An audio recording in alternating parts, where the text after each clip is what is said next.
From our humble beginnings as cavemen to our current state in civilization, we have found ways to adapt to our surroundings. Throughout this course, we have learned so much about the human experience. However, what stands out most is our ability to survive in different parts of the world. Take early African civilization. The tall grass and hot sun weigh heavy on our bodies. Yet, this continent was where human life first took hold on the world. Despite the dangers of more skilled predators and geological factors, we have found a way not only to exist, but also to expand. Access to water can be the difference between life and death.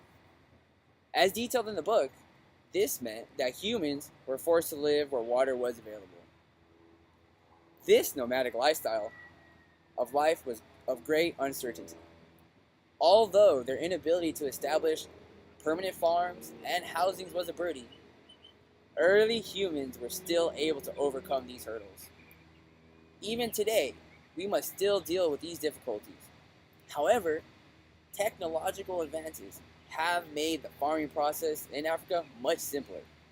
In Grenier, Alvarez, and Becker's 2013 article, From Cattle to Corn, the authors detail the current state of crop cultivation in Kenya. What they found was the scarcity of water continues to force farmers to migrate from season to season. This led to a lot of quarrels between tribes over territories as well. While the heat and water issues are the leading problems in Africa, other parts of the world suffer from very different complications. The Inuit people of the Arctic region of Greenland, Canada, and the United States have adapted to the extreme cold in order to survive in their land. Their daily lives require that they are able to fight off frostbite and hypothermia in harsh Arctic climate.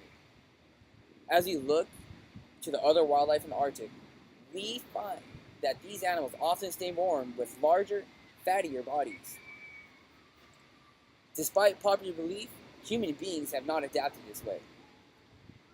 Holliday and Hilton researched this Inuit skeletal system in their 2009 article, Body Proportions of Circumpolar Peoples as Evidence from Skeletal Data. What they found was that when comparing the bodies of Inuits from Point Hope and Kodiak Island with that of the Europeans and Africans, there are almost no signs of the Inuits being more cold adapted. Instead, the Inuit people have simply used human ingenuity to overcome the difficulties of the Arctic. By using fur clothing, compact shelters, and heat reflection techniques, they have been able to remain in their native land. Temperature is a very obvious issue for all life, but there are other factors besides extreme hots and colds that can affect human survival.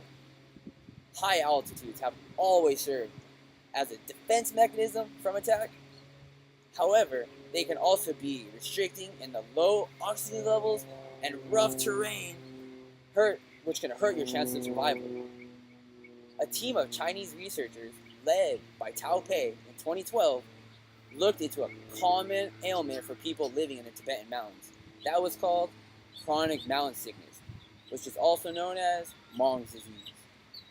This heart disease may increase the blood viscosity and create an uneven distribution of blood in the lungs. Sounds terrible.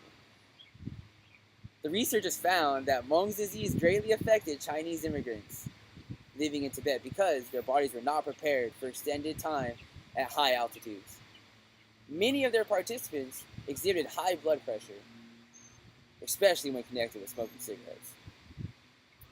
What we see here is that although human life was made many adaptations in order to survive throughout the years, there are still issues that persist. What this course has done for me is it has allowed me to connect the past with the future. Although we have advanced as people, there is much we can learn from the experiences of those who lived long ago.